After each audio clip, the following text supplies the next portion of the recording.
quero que você faça uma pesquisa exatamente sobre esse assunto.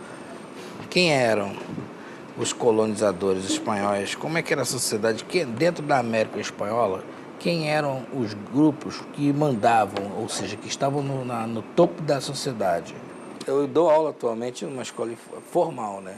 Uma escola sem estrutura nenhuma, uma escola que só tem mesmo o quadro, o pilô e a minha voz, e o material que eu preparo para eles. No modo tradicional, numa sala com 30, 40 alunos, todos chegando e me ouvindo, aquela formação de turma em que o professor está de frente para eles e eles são receptivos, ficam só recebendo a informação.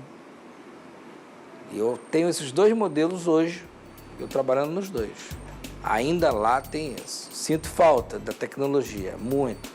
A educação, primeira, ela deveria estar na frente, né, de todos, em querer entender como é esse mundo e participar disso, não ficar fora achando que a mídia não faz parte da educação, porque a educação é isso.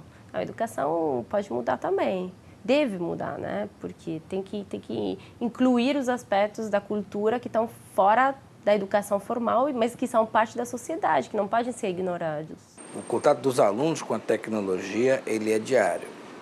Não existe aqui trabalhar sem o computador.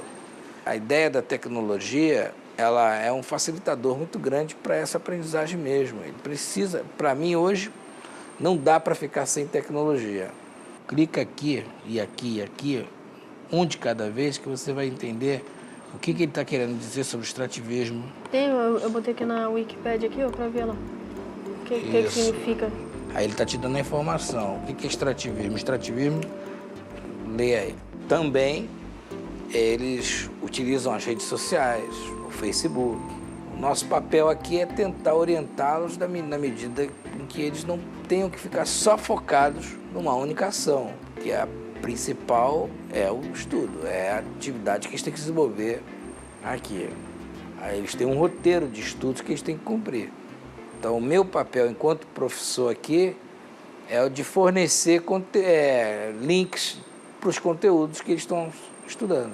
Essa dinâmica da tecnologia, ela traz uma tendência a um raciocínio mais divergente e mais assim, uma coisa leva a outra, uma palavra leva a um link, esse link a gente vai se aprofundar naquilo e vai... E essa divergência, ela é interessante, ela é positiva, ela cria um raciocínio dinâmico e associativo, mas é importante que em algum momento também a gente tenha o pensamento convergente, ou assim, então vamos voltar e vamos fechar tudo para a gente entender que caminho a gente fez e qual é a associação entre tudo isso que foi visto, foi pesquisado, e essas palavras-chave, o que elas têm em comum. A gente precisa, e muitas vezes a criança precisa de alguma mediação para conseguir, porque ela vai divergindo, ela vai entrando nos links, mas dificilmente ela vai voltar em algum momento, né? E dificilmente ela vai depois refazer esse caminho de repensar para que isso realmente seja aproveitado como uma atividade interessante, como uma atividade construtiva. Bom, a partir da diagnose que nós realizamos, nós vamos então começar a fazer uma grande visita, revisão da língua portuguesa como um todo. A gente já vem falando um pouquinho, eu só sistematizei tudo no material, depois vai ser disponibilizado naquele ambiente do AVA da gente. A minha origem é uma escola onde não havia nenhum recurso tecnológico. Eu, particularmente, também não sabia utilizar as diferentes redes sociais. Em 2008, eu vim para a escola. Foi neste momento que eu comecei a ter contato com a realidade e me deparei e percebi que eu era analfabeta funcional em relação ao uso das tecnologias. Os alunos que me levaram, me conduziram ao uso, foram me orientando, então me cadastraram na época no Orkut, depois no Twitter, e a partir então do uso deles, como que eu estava verificando de que forma eles estavam utilizando as diferentes redes, que eles ficavam imersos ali 24 horas dentro das redes sociais, eu comecei a fazer um link com as aulas de língua portuguesa. E lá no Facebook de vocês também estão colocando O que é um manifesto? Como que eu elaboro um manifesto? Qual é o corpo, a estrutura de um manifesto? A partir do compartilhamento dos meninos, por exemplo, no Facebook, eu trago esse material, faço uma coletânea das postagens que podem elucidar, exemplificar alguns conteúdos que eu esteja trabalhando ou que eu queira revisar da linguagem como um todo. O que o jornalista quis dizer com isto daqui? Qual é a função ali? Que era óbvio. Oi? Que o que aconteceu foi óbvio. O que aconteceu foi óbvio, mas o quê? Oi? Corroborado. E ceguinho aqui. Ontem a gente estava falando um pouquinho dessa questão da estrutura das palavras e dos elementos mórficos. O inho ali, dá que sentido? É de sentido diminutivo apenas? É afetuoso? Tem um cunho de ironia? Ironia, pelo contexto do que aconteceu no final de semana. Muito bem. E aí torna um processo até mais prazeroso, porque eles logo falam, eu vi, saiu no meu também, alguém compartilhou. Eu mesmo, não fui eu, professora, que compartilhei aquilo dali. Então a gente vai fazendo isso dali. In 1930, the Republican-controlled House of Representatives, in an effort to alleviate the effects of the, anyone? The Great Depression, passed the, anyone? A tariff bill, the Hawley-Smoot Tariff Act, which, anyone raised or lowered? Raised tariffs in an effort to collect more revenue for the federal government. Did it work? Anyone? Anyone know the effects? It did not work, and the United States sank deeper into the Great Depression. Today, we have a similar debate over this. Anyone know what this is, class? Anyone? Muitas vezes o aluno ficava refém de um mau professor, porque muitas vezes o professor era a única fonte ou a principal fonte de informação. Era o professor e eram os livros a que o aluno podia ter acesso, né? Hoje em dia não. Hoje em dia o aluno não é mais um aluno mais refém de um professor ruim. Hoje em dia o aluno é muito mais autônomo para fazer pesquisa, porque hoje é possível o aluno explorar na internet uma vasta quantidade de conhecimento que era impensável 20 anos atrás. Tem muitas ferramentas que podem ser utilizadas para dar uma aula interessante, para motivar o aluno a participar. Então, o professor tem que se tornar mais um facilitador dentro da sala de aula e favorecer essa aprendizagem entre pares, né? Que é a ideia do construtivismo, de pares que se ajudam também, que trocam um conhecimento entre eles, né? E com o professor, que é ao mesmo tempo professor e aluno, né? Ele mesmo aprende dentro dessa relação. Eu quero que você me diga como é que a Espanha administrava as colônias na América. Aí vocês veem, depois vocês trocam entre vocês, para um acrescentar o trabalho, a informação para o outro, uma que está faltando para um, aí já achou. Tenta evitar só copiar e colar, mas transformar a informação. Então, a gente procura orientar o aluno para qualquer tipo de assunto que está sendo trabalhado, usar no mínimo 3 informações. Buscar as fontes confiáveis. Que fontes confiáveis são essas? Sites especializados em educação, sites, por exemplo, como o da Biblioteca Nacional, sites como os que são colocados no portal Rio Educa. Aí a gente orienta, eu oriento eles, não dá para só clicar aqui, no primeiro link que aparecer, já clicar e achar que aquilo ali é a informação que a gente busca. Leia, releia, resuma o que está acontecendo, o que está sendo escrito, compare com a outra, aí eles estão fazendo. Acredito que a escola ainda é o lugar oficial do saber formal, né? Então, as pessoas que estão na internet desconfiam também, elas têm competência social para desconfiar, falam, será que isso é verdade? Está na internet? E já na escola tendem a desconfiar menos, né? Um lugar mais, o local por excelência do saber, do conhecimento formal. Então, não, meu professor que disse, está nos livros. Então, assim, as pessoas têm essa diferença, né? Mesmo que isso tenha essa avalanche de informação, né? A gente também sabe que essas informações são mais duvidosas, precisam de mais apuração, precisam de mais cuidado. O novo papel da escola é uma escola focada na aprendizagem mais do que no ensino. é uma escola focada, tem umas linhas de aprendizagem baseada em projeto. Quer dizer, as pessoas têm um projeto para fazer em conjunto, ou vários pequenos projetos, e aí para fazer o projeto ela tem que aprender algo e aí vai aplicar. Aqui nessa escola a gente procura trabalhar a ideia de que o aluno precisa desenvolver habilidade para lidar com problemas. Então, o problema, na verdade, é jogado. Pode ser na história, pode ser na matemática, enfim, outras matérias. Não se procura saber exatamente como ele conseguiu acumular conhecimento, mas a importância se dá na maneira como ele vai lidar com aquilo. O desafio é colocado para ele, é proposto para ele. Que tipo de saída que ele vai procurar encontrar para resolver? Qual é a jogada dele? Então, hoje está mais centrado no indivíduo mesmo, na figura da pessoa, não só a parte cognitiva do conhecimento em si. É do não cognitivo que está sendo mais importante. Que aqui a gente trabalha assim, a gente chama de eletiva. Na quinta-feira, cada professor trabalha um tema que não tem nada a ver com aquelas aulas tradicionais. Tem um que trabalha aqui, é Mind Lab. O que é o Mind Lab? Jogos mesmo, jogos de mente, jogos que trabalham com a mente.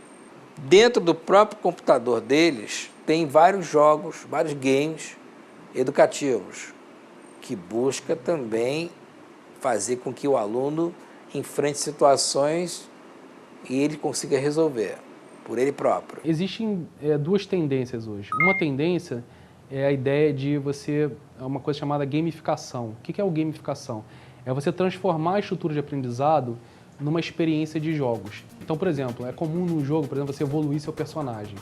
Então, você pode fazer com que, ao invés de você dar notas para um aluno, você faça ele evoluir um personagem de acordo com o conhecimento que ele demonstra. Então, essa seria a ideia de gamificação, de tornar o ensino mais próximo desse mundo mais lúdico. A outra ideia são os jogos educativos. São jogos que o conteúdo tende a ensinar alguma coisa. Então, os jogos educativos, por exemplo, você pegar o Descobrimento do Brasil, por exemplo. O Descobrimento do Brasil poderia ser um jogo de adventure.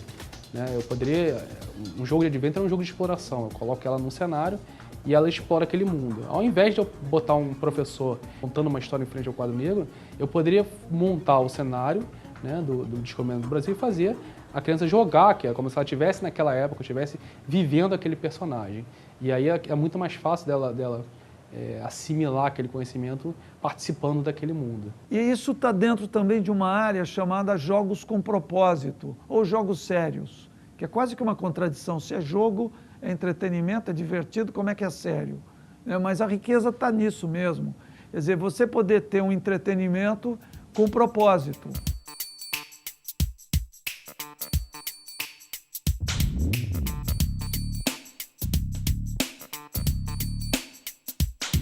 Só para ligar a tecnologia, falar para os alunos onde é que vamos, qual é a atividade que vão fazer, explicar para eles o objetivo didático, como é que vamos trabalhar, demora meia hora, 40 minutos, já acabou a hora. Como é que eu vou trabalhar então com a tecnologia? O professor tem a impressão toda hora que ele está perdendo tempo, porque ele também tem que cumprir com o programa. Não tem um espaço para utilizar a tecnologia. As salas são muito pequenas, não tem as tomadas, então tem uma questão técnica. Os computadores param toda hora tem um problema técnico. Então, com 30 alunos conectados, que toda hora tem um problema técnico, professora, aqui não está funcionando, o professor é um. Na universidade, nós como professores aprendemos o conteúdo, mas não aprendemos como dar e como lidar com essa rapaziada que é toda tecnológica. A tecnologia tem um efeito em mudar essas práticas do professor quando tem um trabalho de coordenadores técnicos, o apoio da direção da escola com um trabalho em conjunto para a integração da tecnologia. Nós temos diversas maneiras de dar aula, vamos dizer assim, né? Nós podemos estar como a professora falando com o Facebook, como nós temos também atividades como a filosofia, de estar com essa roda de discussão em que eles trocam o tempo todo e ali eles estão aprendendo. Tem momentos que o professor traz ele para uma aula do Kinect para se movimentar. Primeiro tem que ter uma formação dos professores. Não pode se jogar só a tecnologia dentro da escola e pensar que a tecnologia faça a diferença. Não vai fazer. O professor vai continuar a utilizar a tecnologia como utilizava o quadro de giz, porque é aquilo que ele sabe fazer também, né? A não ser que tenha uma criatividade, uma motivação pessoal, tem também professores assim, são poucos, né? E também não pode se esperar que todos os professores tenham uma motivação intrínseca para fazer isso. Por quê? Oi, lá em cima a questão? Calma aí. Aqui? Ah, aqui, tá, perdão. Então vamos dar uma olhada em alguns aqui. Deixa eu ampliar. Vamos ver lá. Comecei a desenvolver trabalhos de simulados online com eles já no Orkut. Depois veio o momento Twitter, foi o auge do Twitter. Neste momento eu comecei a trabalhar microtextos usando os 140 caracteres do Twitter. Por exemplo, microautobiografia, microconto. Antes mesmo da BL propor o primeiro concurso com o microconto, eu já tinha desenvolvido um trabalho aqui dentro dessa percepção do Twitter. E agora a gente está vivendo o auge do Facebook. Então eu tenho utilizado o Face com os meninos também como ferramenta e uma extensão da nossa sala de aula. Quando alguém diz lá, a falta de consciência dos indivíduos em relação à educação fará com que o Brasil cada vez mais seja repleto de miséria e ignorância. Tá pela perspectiva, estrutura de um manifesto? Aqui eles estão tentando fazer uma aula mais dinâmica, estão conseguindo, mas ainda por ser uma prática das aulas serem expositivas, eu acho que ainda está um pouco amarrado aqui a exposição. Só que aqui abrange uma rede maior de formas que essa informação pode ser passada para a gente. Mas ainda é expositivo, ainda não tem como ser uma aula completamente prática. Tipo, sentar no computador numa aula de português, entendeu? E ter a aula inteira ali à frente do computador. Ainda é um pouco amarrado, mas a escola está avançando para isso se desprender da exposição, da aula ser completamente expositiva. O professor que tem tanto medo da tecnologia, ele deveria entender que com a tecnologia é justamente o momento em que o papel dele se faz mais importante ainda, porque precisa de uma mediação entre a tecnologia e o aluno. Agora, não pode ser só através de uma aula expositiva, porque a concentração diminuiu. Eu não acredito num modelo único, acredito que em qualquer ambiente ele pode ser bem aproveitado. Então tem momento que é muito bom ele estar no laboratório, quando ele está numa aula de sociologia e está fazendo pesquisas para desenvolver um determinado projeto, mas acredito também na aula expositiva, na aula que às vezes tem que usar o livro, na aula que às vezes tem que usar somente o computador ou às vezes até o próprio celular.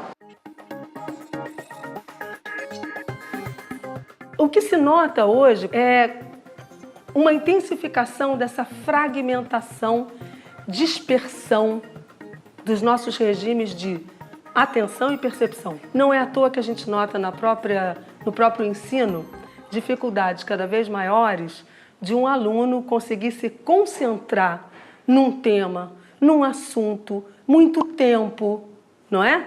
Mas isso é um efeito da sua própria historicidade. Ele está sendo o tempo inteiro convocado a ter um regime acelerado, a viver numa temporalidade compactada, emulando o aspecto multitarefa dos computadores. Não é à toa que ele se transforma em um ser mais disperso. E aí o que é curioso é que nas escolas, por exemplo, em que você precisa de uma concentração maior, começa a haver crise. Essa conexão, hiperconexão contínua que eles têm, também pode ser uma distração e pode atrapalhar. É possível proibir máquinas dentro de sala de aula, né? É correto, é educativo, é pedagógico, né? Hoje em dia você vai na sala de aula e tem muita gente que está com o seu celular, né, com o seu smartphone, com o seu tablet, com o seu laptop, acessando a internet. Então, como é que alguém está prestando atenção naquilo que alguém está expondo, o professor, ou alguém está expondo, um colega está expondo, e ao mesmo tempo está consultando? A gente tem que pensar numa outra forma. Se quem estiver lá na frente estiver simplesmente expondo alguma coisa, está concorrendo com um monte de outras fontes de informação, talvez muito mais interessantes, né? Então, qual é o desafio? É a gente pedir para as pessoas buscarem coisas para trazer para discussão, né? Ou seja, ela vai usar aquele equipamento de uma forma produtiva. A gente está muito mais sendo testada, né, em sala de aula, porque, peraí, eu falei uma data? Não, peraí, professor, essa data está errada, porque tem isso, né? Ah, então obrigada, aproveita e procura para mim. Então, eu pelo menos faço assim, né? Aproveita e procura para mim mais esse detalhe. Né? Então, quer dizer, não é desautorizar aquilo, mas tentar incorporar também, porque eu acho que não se trata de nós contra as máquinas ou qualquer coisa assim. É uma realidade, é um fenômeno que está aí, né? A gente tem que cuidar do ponto de vista da lei, né? Da regulamentação, da família que limita, que controla, que regula, da escola que tem regras claras, que deve ter regras claras, disciplinadas para esse uso, né? Então eu acho que exige muito da nossa atenção. Eles estão imersos, de repente eles não entendem essa questão de não usar em determinados contextos, então isso exige um trabalho sempre, né, de estar lembrando, não pode, eles querem usar tudo e mais um pouco a todo momento. Então eles assim, se na nossa época a gente lia um livro, depois assistia uma TV, eles fazem tudo agora concomitante. A Eduarda, minha aluna, é um exemplo que eu vejo assim de maneira bem clara. Ela não se enquadra no perfil de um aluno quietinho, certinho, que obedece às regras, o regulamento. Mas é impressionante como ela consegue, ela tem uma capacidade incrível de resumir tudo de maneira clara. Às vezes, por exemplo, um aluno demora 2, 3 horas para fazer uma atividade, ela faz em meia hora, 1 hora. E ouvindo música e mexendo no celular ao mesmo tempo, postando mensagens no Facebook, e ela me apresenta o resultado daquilo que eu preciso que ela me apresente. Quem são esses jovens? São jovens habilidosos com a tecnologia. Então, tem uma habilidade técnica muito evidente e que sabem usar a internet, né? Agora, o que significa saber usar a internet? Vamos entrar nessa definição, porque se é só uma questão técnica, com certeza eles sabem utilizar a internet. Agora, já as pesquisas mostram que não é só uma questão técnica. O que fazer com aquilo? Saber ter uma leitura crítica, saber argumentar, saber relacionar assuntos que se acham em lugares diferentes também da internet. Isso demanda uma habilidade de outro tipo, que não é só uma habilidade técnica. Meaning for me is when you can relate something to something else. But if things are coming thick and fast via YouTube or Google or Facebook or Twitter, then they're just standalone to react immediately and move on to the next thing. So I think the biggest difference is that a digital immigrant will have a much more robust structure for trying to evaluate what's happening, whereas a digital immigrant a digital native will be much more living in the moment. Now, of course, the big difference is that the digital immigrant will be much less at ease, much clumsier with the screen technologies and not be able to get the best out of them. But that's why it would be nice for the generations to work together, where the older person would give the benefit of their wisdom, of their experiences in the real world, and at the same time, the digital native could give the speed of the technology and update on the technology. It would be great if the generations could work together to actually enhance human knowledge and wisdom. O professor, ele não te trata como você não sabe nada, eu sei tudo, você tem que aprender. Ele te trata, você sabe, eu sei, vamos compartilhar isso juntos, entendeu? O blog dela deu problema outro dia, foi um amigo meu que consertou, que era um problema simples que ele sabia resolver, só que ela não tinha noção do que estava acontecendo ali. Eles ensinam a matéria bruta, né, vamos dizer assim, e a gente ensina eles a usar o computador melhor. A construção do conhecimento precisa se dar nas duas vertentes, entre o educador e o educando. Então, o professor precisa também sair daquele papel. Eu não estou só construindo conhecimento, eu preciso também construir naquele sentido do uso da tecnologia. Nós somos os imigrantes, eles são os nativos digitais. E fazer da sala de aula cada vez mais um grande laboratório, propondo atividades diversificadas, usando as diferentes ferramentas. Fica um pouco mais pessoal. Eu acho que não é aquela coisa professor-aluno, né? É mais como se fosse realmente seu colega. Você chega com ele com dúvidas, não é aquela... Você pode chegar com uma dúvida mais não focada. chegar, eu tenho dúvida em A e B. Você pode chegar com o professor, pô, tá acontecendo isso, você discute o problema com ele, fica um pouco mais pessoal, acho que fica melhor. A escola deveria saber integrar umas práticas de trabalho. Entender que a tecnologia não é só uma ferramenta, mas é o mundo atual. E é a escola que tá se tornando um mundo virtual, porque é o mundo do abstrato, o mundo que não se relaciona mais ao mundo dos jovens. Então, é encontrar um meio caminho, né? Um lugar onde o professor saiba trabalhar com a tecnologia de uma forma interessante, mas ao mesmo tempo com objetivo didático, sério e claro, para ele e para os alunos. Acho que essa é a força e o futuro também da educação.